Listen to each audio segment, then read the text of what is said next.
Stop. It's going to be 8 different sets. And what we're going to try to do is, again, it's going to be all about hips and feet. Well, hopefully somebody will show up and then just tell me when it comes on. 8 different sets of drills that we're going to try to do different things with their hips and their feet. And one of the things we're going to try to do is we're going to try to make sure that they get tired. But one of the things I want you to understand is this is not about killing kids as far as running them so hard they're just trying to finish. One of the things I instruct my coaches to do is do this. What you want to do is you want to get up there, okay? And when you see them tired, I want them to go hard. I don't want them to just make it through. If you've got to give them a minute rest, when we do the next drill, I want them to go. I want them to learn how to do things because that's what's going to happen in a practice. If you make it so hard they can't make it, then they start not doing as hard and they're not practicing when they need to. Then just like a defense, you don't get them running the ball the way they need to. You don't get them to do the things they need to do as far as how you want them to have intensity, have accountability, think on their own. So one of the things we want to do is we want to teach the drill, okay? And I might have to walk out here in front. That'd be interesting anyway. Me doing it. Maybe we'll have to have Haverty. I had to get a Texas Tech guy here to show you the drill. Will this beep if I go out there? No. It'll be fine. All right. Come on, Haverty. You got to be able to do this on the run. One of the things we're going to do is when we start bags, and this is kind of a unique thing, we're going to have 2 lines of bags, 5 of them, and then we're going to have a 10-yard space between there and there, but at 10 to 15, then we're going to have another set of bags. And you're going to say, why do you have that space? Okay? Never in football do you ever do it to where you just run over a bag and then you sprint 5 yards. You're going to have to get out of traffic, you're going to have to do things, and then you're going to have to turn, you're going to have to get somewhere, then you're going to have to be able to sink your hips, control your body again, and get down. And one of the things we're going to do all the way through the bags is we're going to have coaches standing there giving them numbers, just like you do. I want them to be able to think. I want them to be able to keep their eyes up, okay? I don't care how fast they go through it at the beginning. I don't want them to touch a bag, okay? I want them to be controlled. I believe people that don't do things when they play football, they do it out of control, they're not any good to me. Because they're doing 10 things bad compared to 2 good things right. They're getting you beat, they're hurting you. So one of the things that we're going to try to do, so we're going to be doing where we're running through the bags, so we're going to run through as we're going, and then when they get to that open space, they're going to burst. It is not a rest place. Okay, and I apologize if you guys would like this. What I'll do is we'll make sure we get a tape sent to you because that's what we do. Any of the things we've had up here, as you know how I do it, if you want it, Coach Haverty here, which, by the way, he was a really good wide receiver at Texas Tech. You know, we tried to steal him away here. Tell you what, we moved him on the defensive side of the ball just to show you how stupid I am. Not only was he a good player, but we don't even use his strengths. We moved him to defense. But we're going to run through the bags. You're going to do it, so we're going to go down and back. The next drill we're going to do is we're going to call them crossovers. Now, one of the things we're going to talk to our kids about is, you know, when we watched them do it at Colorado, one of the things they did is the kids, when they went through it, it was just a conditioning drill. They stood straight up and down as they went through the bags. The next thing we're going to do is we're going to get down, we're going to make them get down here, and we're going to make them cross over, and that's when we're going to start giving them numbers. A coach is standing there. There's 2 lines going. Now, you got to remember, we run in skill, we run in stand-up, and then when we run in big guys. And while we go at big guys at the end of the game, usually when you get in the squats and the heavier lifts, they take longer to be able to get their lifts done. Okay? But he's standing there. When they get to that open step and I'm crossing over, I get to that open space, I'm going to sprint. And then when I get to that other bag, and here I come to that other bag, I've got to be able to sink my hips down again, and I've got to be able to get over. It's no different. I'm a secondary player. I come up, I see the pitch happen, but where do I have to get my eyes? My eyes have to go to the lead blocker that's going to try to cut me. I'm telling you, if you want to teach any kids anything about college football or high school football, anything else, you need to teach them about eyes. Because eyes get you in trouble more than anything else, besides being a chicken. I mean, you're not going to be physical. You're not going to be physical. After physical, then you better teach them eyes, and I don't care who it is. Whether it be a quarterback, whether it be the tailback with vision. You know, and some of the things some of those kids do, we don't coach. We take credit for it. I mean, I was a hell of a lot better head coach that one year, that one game I coached LT than I've been ever since when it came to tailbacks. And the guy was pretty good, and I don't know how he did some of the things he did. But we're going to get through this. We're going to go down. Then we're going to go through our steps, and we're going to take 2 feet in. Again, we're trying to do it to where we move our feet. We're going to go down. We're going to go back. We're going to do what we call power zigzag, where we're going to power through. Now, the important thing about this is when we go forward, we're going to go fast. Again, we want to keep control. When we're sprinting up, we get to the front of the bag because we're going to go through the bags. I don't care if they're a punter. One of the things, if you want to help kids with hamstrings, you want to help kids with injuries, groins, and everything else, you've got to work the negative muscle. So one of the things we do is we're going to get them, and we're going to make kids backpedal all the time. We go back into a backpedal, but when they get back here, just like you guys in track do, because we do a speed school, arms control the legs. So one of the things we're going to talk about is throwing the hammer, and we go back over. When we go forward, I don't want to see this. You go slow enough that I don't care if it's an offensive lineman, I don't care if it's a defensive lineman, I don't care if it's a DB or it's a wide receiver. You go slow enough that you are awareness, you don't hit a bag, and you get here, and then when you come forward, we're going to throw the hammer, we're going to throw our arms, we're going to come over the top of that bag, and then we're going to get back. We're going to go through it. When they hit the last bag, what are they going to do? They're going to sprint. Again, why is that important to me? Because I'll be honest with you, fellas, I think it's just one of the secrets to our success on defense. You give me any great defensive coach that's sitting in this crowd right here, I guarantee they have a drill out there that they do that makes their kids, forces them to run and do some things. We get to the end, we come back. Okay, they will hop, and there's several other things. When we get done with that drill, never do we just stop. When we get the final part of that drill, the leaders know they're going to jog to the next drill before we'll take a rest. We don't take a rest and then we walk over to the next one. They get done, they run through, we're going to go over to the next drill, then they stop and then they rest. So the next drill we're going to get to is what we call pat and goes. What a pat and go is, which is the toughest drill we have within Colorado circuit. What it is if Coach Haverty come over here, stand about right there.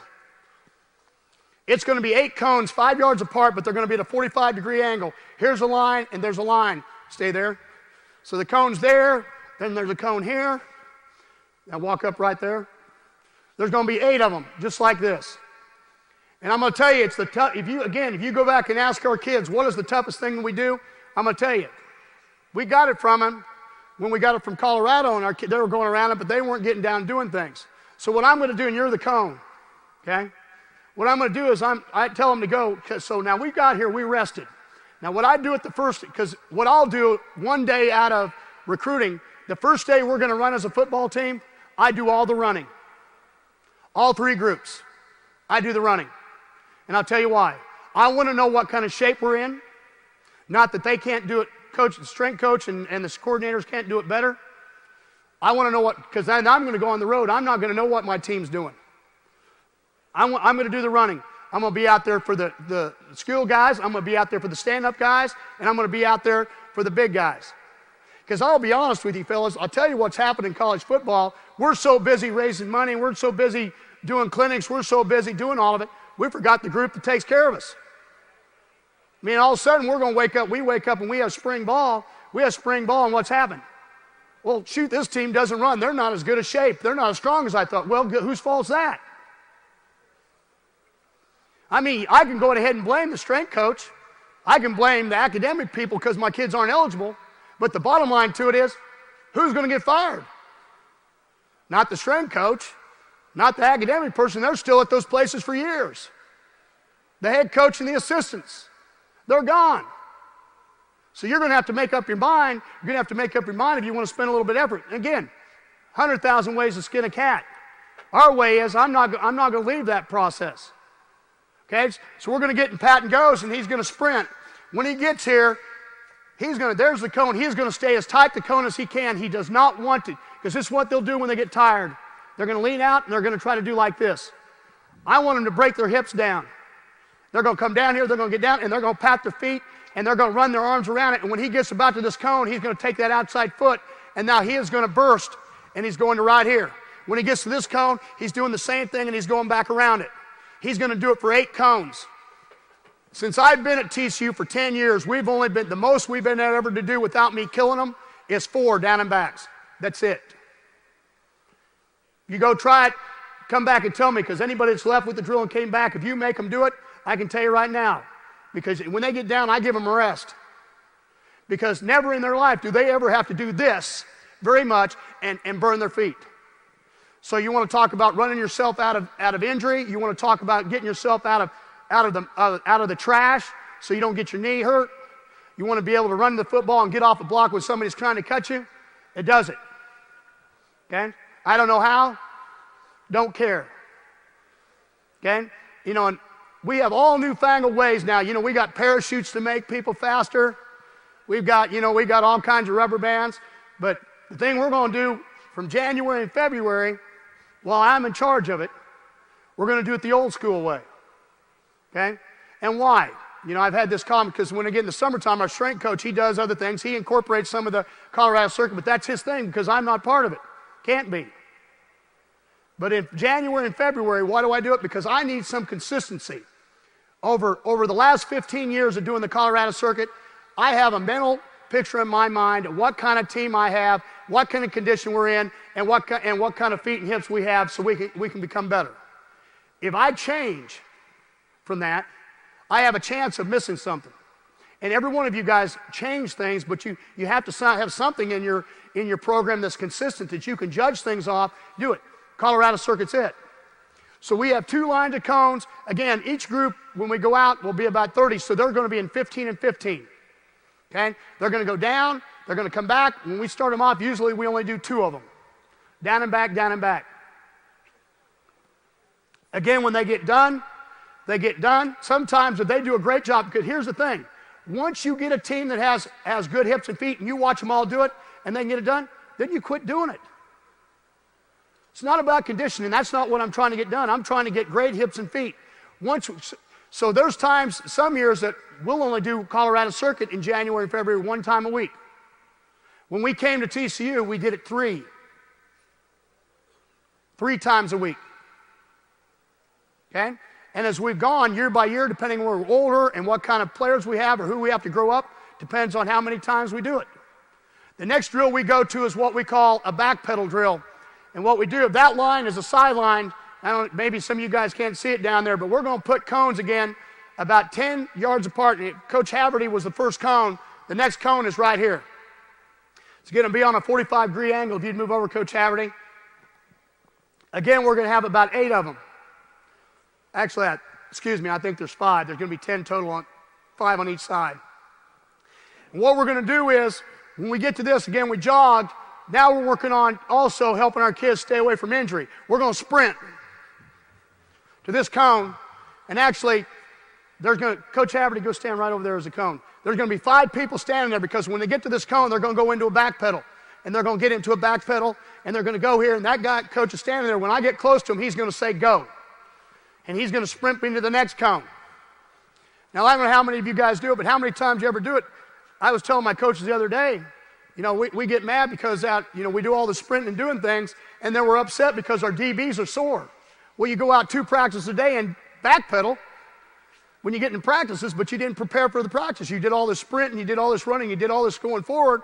You didn't do anything that made you better. So all of a sudden you're upset. Well, I've lost this safety in the morning because his groin's hurting him. And, you know, the other one's hamstrings tight. Well, you know what? Because 5 days, they just worked on something they didn't hardly work on all summer. They did a little bit when they did their 7-on-7 and 1-on-1 that they do on their own. They don't do it where they prepare themselves. So one of the things we started incorporating is we started putting a lot of that stuff into our workouts so that you're getting your kid prepared to do what he needs to do. And every position is different. And Donnie Summers, our strength coach, does a great job of getting in the summer, at the end of the summer, that he puts, there's some places they have a strength coach for every position. I think LSU's gone to where, they got a strength coach for their defensive line. They got a strength coach for their DBs. So when they get to the end of summer, that's all they do is they do something specific that only makes them better, that prepares them for camp. So here you spend all year long to get ready for 12 ball games, and all of a sudden the guy's hurt. So I backpedal. We're going to go the length of these cones. We're going to come back. Then we're going to go, if you would, Coach Haverty, we're going to go to what we call figure 8s, and we're going to incorporate the pat and goes again. This time we're going to do it out of a sprint, and it's going to be longer. There are going to be 2 cones with guys standing here. We're going to sprint. We're going to do figure 8s. Again, we get here, and we time this out. Guys that really lean and they take wide steps, or the guys that pat their feet when they kind of get around, they try to take control, and then they're going to drive themselves out of it. They're going to come back.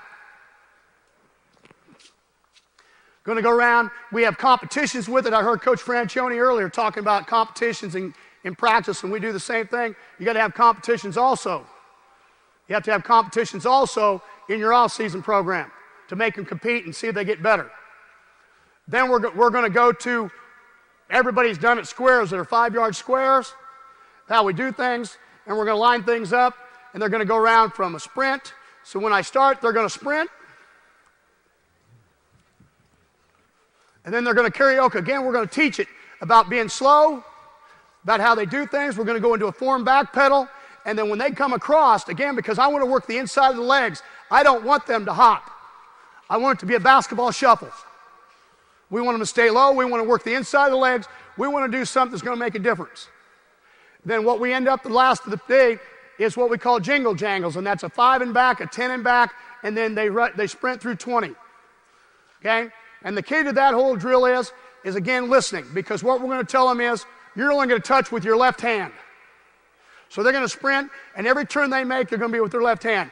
If one guy touches with his right, we're going back. Because here's the whole thing. What has happened by the end of the period? They're tired. So what's happening at the end of the period? That's when you need to start teaching them to learn how to think when they're tired. That's when you start communicating with them more. You start talking to them. So now we're going to tell them left hand. They're going to do it. We're going to tell right hand. We tell them you got to sprint through the line. The guy takes one step and he doesn't finish through the line. Then we go back and do it again. Little things. You done being a cone? Come on. Coach Haverty, he may not want to be a frog very long.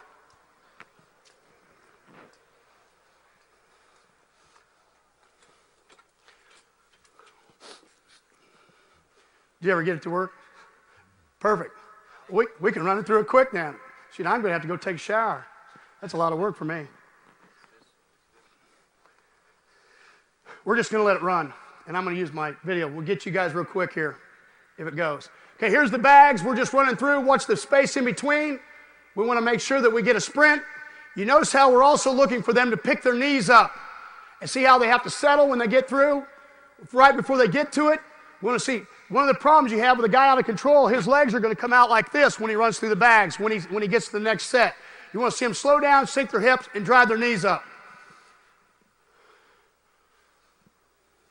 I wish I could say all of these guys were players. Uh-oh, we lost again, huh? Ran so fast we broke the machine. Coming back.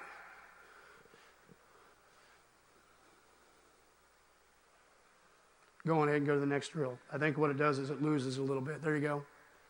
Now here, we're hopping through. It's another, just depending on the day. And here we're not trying to get for height. We're trying to work on quickness with our feet here. Again, as soon as they hit the last bag, we want to be sprinting out. We do not want to jog between. Get there. The other thing you're looking for is see if they let one foot or the other foot come down. Sometimes when they do that, there's a dominant leg. That means the other got a chance to get hurt. You got to make sure that you take care of those things. Again, you see Coach Bumpus, our defensive coordinator, is out running with the GA. It's not a strength coach. Fellas, now don't get me wrong. It's not that I have anything against strength coaches, but I like them being down there making sure everybody's doing what they're supposed to be doing. Lifting, make sure they get better. Here we're doing a crossover. You can see once they get out of the bags, you want to see them sprint. Obviously, there's some guys there that aren't. They probably don't play for us. This is early in the season.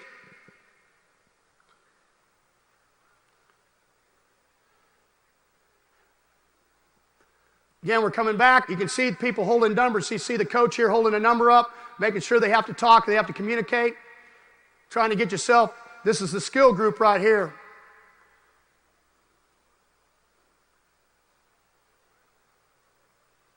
Now we're 2 feet in.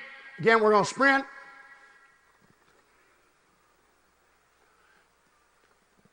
Usually when you start off the spring semester, by the time they get out of the bags, before they even get to pat and goes, they're already tired.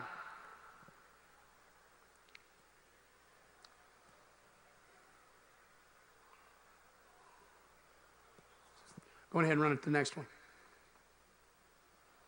See if we get the power zigzag. Stop on it. Here we go. You notice we're looking for guys going up quick.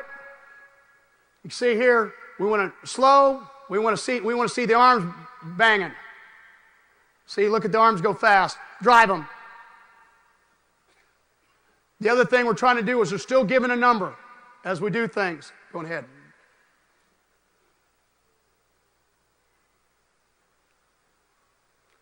Okay, watch it. Look how fast we want to see the arms react with the legs. Again, the same thing when you come out of a break as a defensive back or a wide receiver, a defensive lineman coming off a start. Everything's going to be flat. See, I don't like this right here. His shoulder's going out, up and back.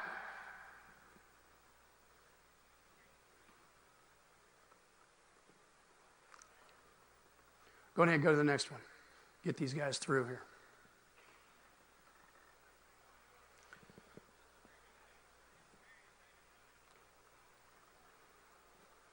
See if you can get to pat and goes where we're doing it.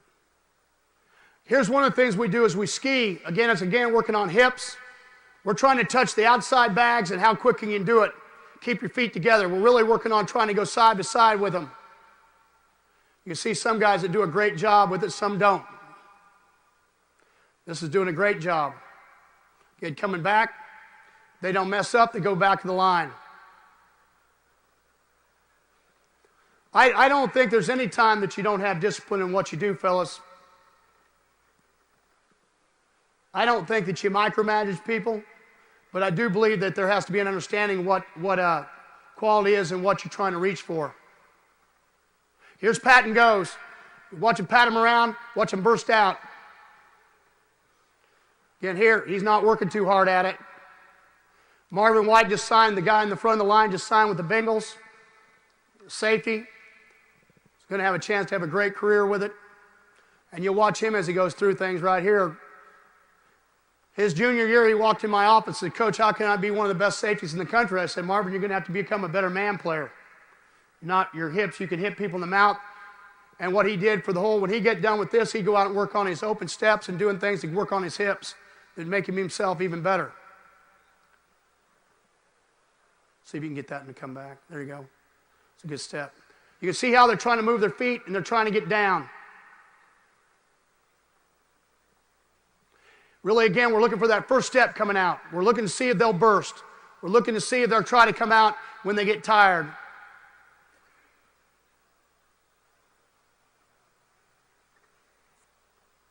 Looks like a drill that doesn't make much difference to anything. All you got to do is ask the 125 kids every year at our place what it was about. They'll tell you. Go ahead and go to the next one. This is the same group doing the same thing. Not trying to bore you, not wanting to keep you too long. Got a couple minutes.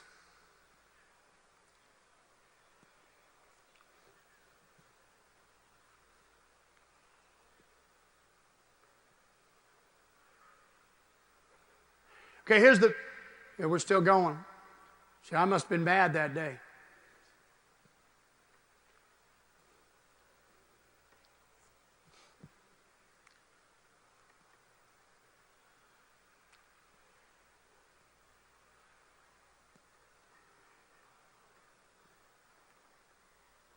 Here you can see the back pedal. We're going to be controlled. Then we want to drive forward and we want to sprint. There's a coach there telling them to go. Again, we're trying to see you ride the bike, trying to see our legs drive out, trying to move our arms. We're trying to teach people. One of the things that always amazes me, watching kids run through the bags for the first time, they let their arms hang. They don't run their arms.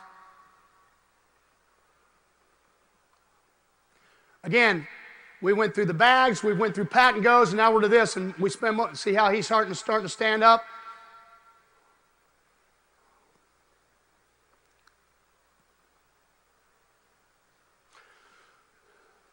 One of our starting corners. Guys, you can about pick out who the guys that can really do it.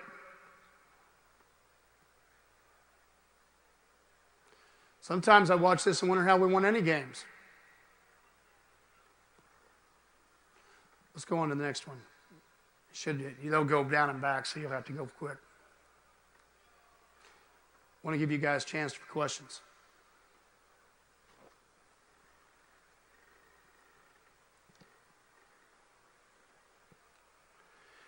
As far as anybody out there real close, well, he's getting to the next drill. Is there any questions about this or anything that we talked about? Without being too yelling across the room? Good. That either means I was bored or I answered everything. So I was boring and doing it. Either way, this time of year, as you guys know, we're all getting ready so we can get started.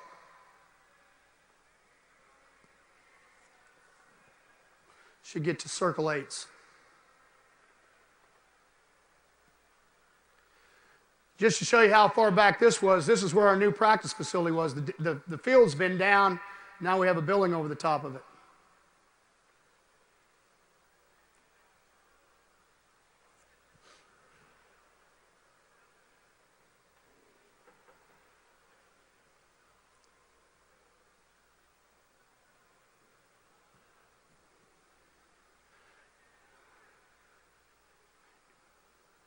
You missed some of the other one, just go ahead. They're all going to be the same.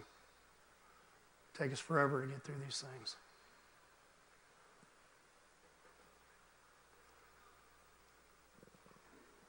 Just run it real fast. If we miss one of them, it'll be fine. Just going back through things because we're about at the end of the time. Number one, I just want to make sure that, again, I let you know how much we appreciate everything that you've ever done for us. Be able to have you guys here in Fort Worth and be a part of what we do, I think it's important because you can see how we're trying to make things better, especially for your kids, if your kids decide they want to come to TCU. And also what we're trying to give back to the Texas high school coaches and also to the state of Texas. I think, the old saying about you just want to leave somewhere better than it was when you got there. And one of the things that we're trying to do as a staff, and hopefully I've showed the loyalty to TCU and Fort Worth about staying here at TCU. I don't think people understand what kind of job it is and what kind of people live here. And I can promise you this, if your kids come to TCU, they're going to be coached hard, but they're going to be treated right. And we're going to try to, in 5 years, to turn them out people who have a chance to be successful in life. You ever get, here you go. Okay, we got figure 8s. Again, we're trying to do the pat and go. We're trying to learn how to, again, we're trying to find ways to sprint, change direction, and do things. We do mat drills. We do all kinds of things where we get people down. But again, what Colorado Circuit's all about, it's all about in short periods of time. You haven't seen us run very long distance at all. Everything's about feet, working your arms, driving your arms, coming out and working your hips, being able to sink down, move those feet around the cone. Let's run it clear forward to the jingle jangles. 5 and back, 10 and back, and doing things. Still, any questions about anything?